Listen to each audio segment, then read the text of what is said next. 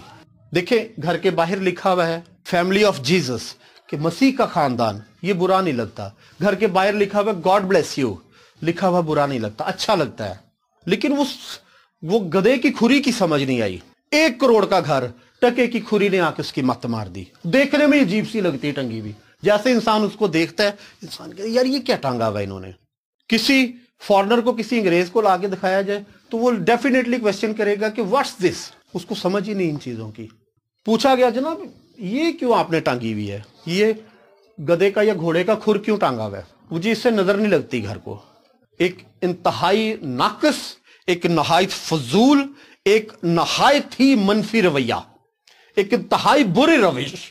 میں یہ بات کہوں گا کہ مجھے نہیں پتا اس گھر, اس کھری کو دیکھ کے اس گھر کو نظر لگتی ہے یا نہیں لگتی, لیکن میں یہ ضرور کہوں گا اس کھری کو دیکھ کے وہ لعنت جو اس کھری پہ وہ آ جاتی ہے انسان پہ, اس گھر میں آ جاتی ہے. پھر ایک اور چیز کہتے ہیں, اے پاجی جیڑی سڑک تو لبے نا وہ صحیح کام کرتی ہے.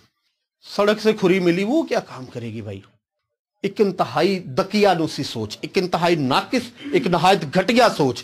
بنی اسرائیل جب مصر میں تھے, بائبل مقدس ہمیں بتاتی کہ خدا نے وہاں پہ وبا بھیجی, مصریوں کے پلوٹھے مرنا شروع ہو گئے تھے, انسانوں کے بھی اور جانوروں کے بھی. جس گھوڑے کے پاؤں میں, مصر میں گھوڑے کم تھے کیا, یا گدھے کم تھے, کھچر کم تھے؟ ان کے پیروں میں کھریاں لگی ہوئی ہیں. ڈیفینیٹلی کوئی نہ کوئی پلوٹھا گھوڑا بھی وہاں پہ ہوگا. اس کے تو چاروں پیروں میں کھریاں لگی, وہ کیوں مر گیا؟ وبا نے اس کو کیوں مار دیا؟ ڈیفینیٹلی کوئی پلوٹھا گدھا بھی ہوگا وہاں پہ, اس کے بھی کھری لگی ہوئی پاؤں میں, وہ بھی مر گیا. مصر میں بیش بھاگ گھوڑے ہیں, بیش بھاگ کھچر ہیں. مصریوں کے گھروں میں گھوڑے اور کھچر ہیں, مصریوں کے پلوٹھے مر رہے ہیں. بائبل مقدس میں لکھا ہے کہ اسرائیلیوں کی بکری کا بچہ بھی نہیں مرا. اس کی کیا وجہ تھی؟ اس کی ایک ہی ریزن تھی, صرف ایک ریزن اس کے پیچھے ہے. اس کی ایک ہی وجہ ہے کہ اسرائیلیوں نے خدا کے حکم کی تابع داری کی ہے. اسرائیل خدا کی کمانڈ کے نیچے ہیں, مصری خدا کی کمانڈ کے نیچے نہیں ہیں. مصریوں کے پیلوٹھے مرے ہیں, ان کے جانور مرے ہیں, ان کے انسان مرے ہیں, ان کی بیٹیاں مری, ان کے بیٹے مرے, لیکن اسرائیل میں موت نہیں آئی.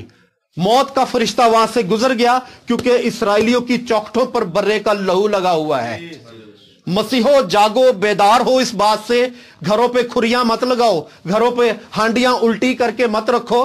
گھروں پہ اگر لگانا ہے تو یسوع مسیح کا خون لگاؤ. بچوں پر لگانا ہے تو یسوع مسیح کا خون لگاؤ. کالے دھاگے ان کی کلائیوں میں, کالے دھاگے ان کی گردنوں میں باندھنے سے آپ لوگ محفوظ نہیں ہو سکتے. اگر آپ اور آپ کے گھرانے محفوظ ہوتے ہیں تو وہ فقط اور فقط یسوع مسیح کے خون سے ہوتے ہیں, کیونکہ دنیا میں آج تک کوئی ایسی بلا, کوئی ایسی وبا بن ہی نہیں سکی جو یسوع مسیح کے خون کا مقابلہ کر سکے.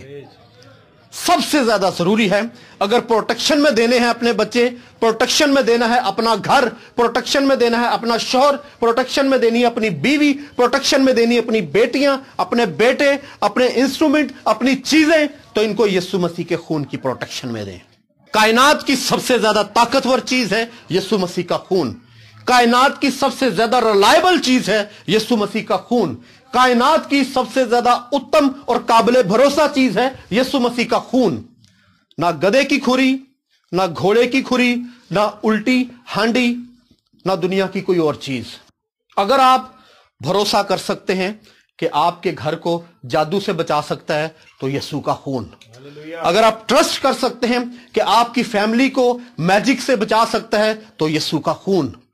آپ بھروسہ کر سکتے ہیں اس چیز پر کہ کرونا کی وبا سے اگر آپ محفوظ رہ سکتے ہیں تو وہ یسوع مسیح کے خون کی وساطت سے. دنیا کا کوئی تویز, دنیا کا کوئی علم, دنیا کا کوئی جادوگر آپ کو اس وبا سے نہیں بچا سکتا. اگر بچا سکتا ہے تو میرا اور آپ کا بادشاہ یسوع مسیح بچا سکتا ہے. ہم ان دقیانوسی سوچوں سے باہر نکل آئیں. ایک اور چیز میرے مشاہدے میں آئی, بیٹا بہو بیاہ کے گھر لے کے آتا ہے تو ماں چاہے سب سے پیچھے ہو برات میں, تھک گئی ہے سارا دن کام کر کر کے,